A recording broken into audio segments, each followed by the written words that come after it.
श्रीमान् वेङ्कटनाथार्यः कवितार्किककेसरी वेदान्ताचार्यवर्यो मे सन्निधत्तां सदा कृति अस्मद्गुरुभ्यो நமக. அனைவருக்கும் அடியேனுடைய நமஸ்காரங்கள். திருப்பாவையினுடைய 8வது நாள். இன்றைய நாள் பாசுரம். கீழ்வானம் வெள்ளஞ்செருமை சிறுவீடு மேவான் பரந்தனகான் மிக்குள்ள பிள்ளைகளும் போவான் போகின்றாரை போகாமல் காத்து உன்னை கூவுவான் வந்து நின்றோம். கோதுகளமுடைய பாவாய் எழுந்திராய் பாடி பறை கொண்டு மாவாய் பிளந்தானை மல்லரை மாட்டிய தேவாதி தேவனை சென்று நாம் சேவித்தால் ஆவாவென்று ஆராய்ந்து அருளேலோர் எம்பாவாய். அழகாக 3வது தோழியை எழுப்பும் விதமாக இந்த பாசுரம் அமைய பெற்றிருக்கு. இதுவரைக்கும் 2 பெண்களை எழுப்பியாச்சு, கோஷ்டியில் இணைச்சாச்சு. இந்த 3வது பெண்ணை எப்படி எழுப்புறா அப்படின்னா, கீழ்வானம் வெள்ளஞ்செருமை அப்படின்னு சொல்லி ஆரம்பிக்கிறா. கிழக்கு திசையில இருக்கக்கூடிய வானமானது வெளுத்துடுத்து பாருமா, இது விடிந்ததற்கான காரணமா உனக்கு தெரியலையா, எழுந்துவா அப்படின்னு சொல்லி கூப்பிடுறான். எருமை சிறுவீடு. எழுந்தவுடன் எருமை மாடுகள் எல்லாம் சிறுவீடு மேய்க்க கிளம்பியாயிடுத்து. அந்த முதல் பசிக்கு புற்களை மேய்வதற்காக கிளம்பியாயிடுத்து. பாரு, மெய்வான் பரந்தனக்கான், பரவி இருக்கக்கூடிய மாடுகள் எல்லாத்தையும் வந்து பார், உனக்கே தெரியும் விடிந்ததற்கான அடையாளங்கள். அது மட்டும் இல்லை, போவான் போகின்றாரை போகாமல் காத்து உன்னை கூவுவான் வந்து நின்றோம். நோன்பு நோக்க போகின்ற பெண்களை போகாமல் காத்து நிறுத்தி உன்னை எழுப்ப வந்திருக்கோம் பாருமா. ஏன்னா கோஷ்டியோட போய் அந்த கண்ணனை நாம சேவிக்க வேண்டும் இல்லையா? அனைவரும் உன்னை கூவுவதற்காகவே வந்துள்ளோம். கோதுகளமுடைய பாவா இல்லையா, நீ எப்பேற்பட்ட குதூகலமுடைய பெண்ணாச்சே, உன்னை கண்டால் கண்ணனுக்கும் எப்பேற்பட்ட குதூகலம் இருக்கும் இல்லையா? எழுந்திராய் பாடி பறை கொண்டு அவனை கொண்டு பல்லாண்டு பாடி அதனால கிடைக்கக்கூடிய அந்த உபகரணமான அந்த பறையை கொண்டு மாவாய் பிளந்தானை மல்லரை மாட்டிய இந்த பல சேஷ்டிதங்களை எல்லாம் இந்த இடத்துல சொல்றா. மாவாய் பிளந்துறது அப்படிங்கிறது கேஷி என்கிற அந்த அசுரனை பிளந்தவனையும் மல்லரை மாய்த்தவன் சானூரன் முஷ்டிகன் போன்ற மல்லர்களை மாய்த்தவனும் சாய்த்தவனும் அவன் வேற யாரும் கிடையாது, தேவாதி தேவன், தேவர்களுக்கெல்லாம் தேவன், தேவர்களுக்கெல்லாம் தலைவனாக இருக்கிறவன்.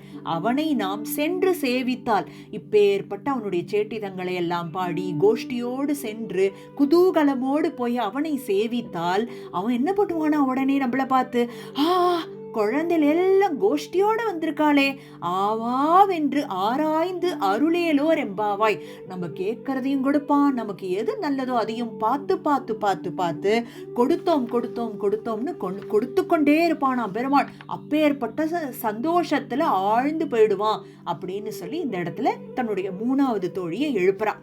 இந்த பாசுரத்திற்கான நல்ல ஒரு சூக்ஷ்மமான விஷயம், அனுபவிக்க வேண்டிய விஷயம் என்ன அப்படின்னு பார்க்கும் பொழுது, தேவாதி தேவனை சென்று நாம் சேவித்தால், தேவாதி தேவனான அந்த வரதனை கொண்டாடக்கூடிய பாசுரமாக இருக்கு. பிரத்யேகமாக வரதனை அனுபவிக்கக்கூடிய ஒரு பாசுரமாக இருக்கு. நாமும் இன்று வரதராஜஸ்தவத்தை கொண்டு, பஞ்சஸ்தவத்தில் வரதராஜஸ்தவம், தேவாதி தேவதான வரதனை கொண்டாடிய ஒரு ஸ்தவம் இல்லையா, அந்த ஸ்தவத்தை கொண்டு நாம இந்த பாசுரத்தை அனுபவிக்க போறோம். வரதனுக்கு ஒப்பாரும் மிக்காரும் இல்லை. ஒப்பார் மிக்கார் இளையாய மாமாயா. திக்கஜங்கள் இந்த ஸ்தலத்தில் எம்பெருமானை அர்ச்சித்தபடியால் ஹஸ்திகிரி அப்படிங்கிற ஒரு நாமம் ஏற்பட்டது. பெருமாள் இங்க வந்து ஆவிர்பவித்த நட்சத்திரமானது ஹஸ்த நட்சத்திரம். எல்லாத்தையும் தரக்கூடிய வள்ளல் மணிவண்ணனாக இங்க வரதன் திகழ்ந்து கொண்டிருக்கிறான் அப்படிங்கிறது ரொம்ப சிறப்பம்சமாக இருக்கு. முதலில் நாம 2வது ஸ்லோகத்தை கொண்டு இதை நாம அனுபவிக்க போறோம். ஸ்ரீநிதிம் நிதிம் அபாரமர்த்தினாம் அர்த்திதார்த்த பரிதான தீக்ஷிதம் சர்வபூத சுகிருதம் தயாநிதிம் தேவராஜமதிராஜமாஸ்ரயே. தேவாதி தேவனை அவ்வளவு அழகா இங்கு குறிப்பிடுறார் கூறத்தாழ்வான். எப்படி சொல்றார்? தேவராஜம் அதிராஜம் அப்படிங்கிறார். தேவாதி தேவன், யாவர்க்கும் தலைவன், அமரர்கள் அதிபதி அவனாக இருக்கக்கூடிய அந்த வரதனை குறிப்பிட்டு அவன் எப்பேற்பட்டவன் அப்படிங்கிறார் இந்த இடத்துல. ஸ்ரீநிதிம், நிதிம் அபாரமர்த்தினாம். ஸ்ரீநிதிம் என்றால் பெருந்தேவி தாயாருக்கு நிதியை போன்றவன் பெருமாள். அப்பேற்பட்ட பெருமை அவனுக்கு தான் உண்டு. நிதிம் அபாரமர்த்தினாம் அப்படின்னா கரை காண முடியாத அளவுக்கு நிதியை கொண்டுள்ளவன். கேட்பதை கேட்டதற்கும் மேல கொடுத்து கொடுத்து கொடுத்து சிவந்த கைகள் அவனுக்கு. அர்த்திதார்த்த பரிதான தீக்ஷிதம். அர்த்திதார்த்த என்றால் கேட்டு வருபவர்களுக்கு, யாச்சித்து வருபவர்களுக்கு என்ன வேணும் வேணும்னு போய் கேட்கறா இல்லையா மனுஷா, எவ்வளோ கேட்கறா இல்லையா, அப்படி கேட்டு வருபவர்களுக்கு பரிதான தீக்ஷிதம், தீட்சை எடுத்துட்டு இருக்கானா. என்ன தீட்சை? நன்னா கொடுக்கணும், கேட்டதெல்லாத்தையும் கொடுக்கணும் அப்படிங்கிற ஒரு தீட்சையை எடுத்துக்கொண்டு இருக்கக்கூடிய பெருமாள் இந்த ஹஸ்திகிரியில இருக்கக்கூடிய பெருமாள் அப்படின்னு சொல்லி அனுபவிக்கிறார். எல்லாருக்கும் கொடுப்பாரா? ஆமா, எல்லாருக்கும் கொடுப்பார். எந்தவித பேதமும் இல்லாமல் பெருமாள் இங்க கொடுத்துட்டே இருப்பார் அப்படிங்கிறத சர்வபூத பசு, பக்ஷி, மரம், தேவர், மாந்தர் அப்படின்னு எல்லாருக்கும் எந்தவித பேதமும் இன்றி சுகிருதம், நல்லதையே நினைக்கக்கூடியவன், எல்லாருக்கும் நல்லதையே நினைக்கக்கூடியவன், தயாநிதி, கருணையே அந்த நிதியா கொண்டவராம் பெருமாள். அவன் வேற யாரும் கிடையாது, தேவராஜம் அதிராஜம், தேவாதி தேவனான யாவர்க்கும் தலைவனாக இருக்கக்கூடிய, அமரர்களுக்கு அதிபதியாக இருக்கக்கூடியவன் அந்த வரதனே அப்படின்னு சொல்லி அங்க அனுபவிச்சதும் தேவாதி தேவனை சென்று நாம் சேவித்தால் ஆவாவென்றுன்னு சொன்னா, இங்கேயும் பெருமாள் அதை தீட்சையா எடுத்துண்டு வரவா எல்லாருக்கும் எந்தவித பேதமும் இல்லாமல் கொடுத்தோம் கொடுத்தோம் கொடுத்தோம்னு கொடுத்து கொண்டே இருக்கக்கூடிய பெருமாள் அப்படின்னு சொல்லி இங்க குரத்தாழ்வானும் 2வது ஸ்லோகத்தில் அனுபவிக்கிறார். அடுத்து 12வது ஸ்லோகத்தில் நிராபாதம் நித்யம் நிரவதி நிரம்ஹோ நிருபமம் சதா சாந்தம் சுத்தம் பிரதிபடம் அவத்யஸ்ய சததம் பரம் பிரம்மாநாதம் ஸ்ருதி சிரசி யத்தத்வரததே பரம் ரூபம் சாக்ஷாத் அதிதமபதம் வாங்மனசயோஹோ. இல்ல, இந்த ஸ்லோகத்தை அனுபவிக்கிறதுக்கு முன்னாடி ஒரு முக்கியமான விஷயங்களை நாம புரிஞ்சுக்கலாம். அதாவது உலகத்துல ஒவ்வொரு காரிய வஸ்துக்கும் 3 வகை காரணங்கள் உண்டு. எப்படின்னா, உபாதான காரணம், சககாரி காரணம், நிமித்த காரணம் அப்படின்னு உண்டு. இதை நன்னா புரியணும் அப்படின்னா, ஒரு குடத்தை எடுத்துக்கோங்களேன். மண்ணுங்கிறது உபாதான காரணமா இருக்கு, தண்டங்கள், சக்கராதிகள் இதெல்லாம் சககாரி காரணமாக இருக்கு, குலால கால திருஷ்டாதிகள் எல்லாமே நிமித்த காரணமாக இருக்கு. ஒவ்வொன்றும் ஒவ்வொரு விதத்துல அந்த குடம் உருவாவதற்கு காரணமாக இருந்து உருவாகிறது. ஆனா தேவாதி தேவனான வரதனை பொறுத்தவரையும் இந்த உலகத்தை அவன் சிருஷ்டி, ஸ்திதி, லயம்னு பல வகை மேற்பட்ட விஷயங்களை கொண்டு ரட்சித்து வருகிறான் இல்லையா? அந்த உலகத்தை பொறுத்தவரையிலும் முக்காரணமுமாக இருந்து பெருமாள் இதை உருவாக்கி, இயக்கி, அழித்து அனைத்தும் பார்த்துக்கிறானாம் பெருமாள். அப்படி யார் சொல்றா? வேத வைதிக சித்தாந்தங்கள் அனைத்தும் நமக்கு உணர்த்துகிறது. இதை அடிப்படையாக கொண்டுதான் நம்ம இப்ப இந்த 12வது ஸ்லோகத்தை அனுபவிக்க போறோம்.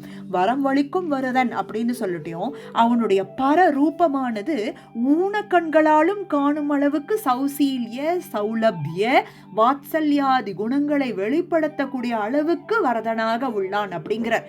இப்பேற்பட்ட உபாதான, சககாரி, நிமித்த காரணமாக இருக்கக்கூடிய பெருமாள் அவனை ஊனக்கண்களுக்கும் நன்றாக காட்சி அளிக்கிறான் அப்படிங்கிறார். அதுவும் இந்த இடத்துல பிரத்யேகமாக குரத்தாழ்வான் சொல்வதற்கு காரணம் என்ன அப்படின்னு பார்த்தா, ஆழ்வான் தன் கண்ணை இழந்த பிறகு இயற்றிய ஸ்தவங்களுள் ஒன்று இந்த வரதராஜஸ்தவம்.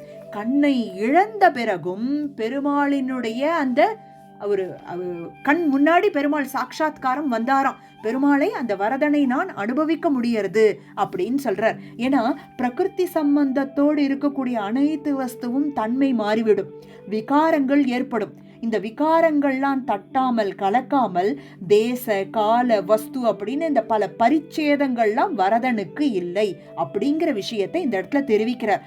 சுத்த சத்துவமயமான எம்பெருமான் வரதன் அப்படிங்கறத அனுபவிக்கிறார்.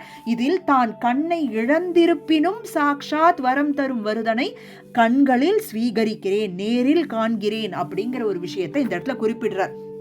அதுவும் அப்போ அது எப்பேற்பட்ட திவ்ய மங்கள விக்கிரகமாக இருக்கும், அந்த தேவாதி தேவன் எப்பேற்பட்டவன் அப்படிங்கறத இந்த ஸ்லோகத்துல அனுபவிக்கப்படுறது. எப்பேற்பட்டவன்? நிராபாதம் அப்படிங்கறத ஆரம்பிக்கிறது.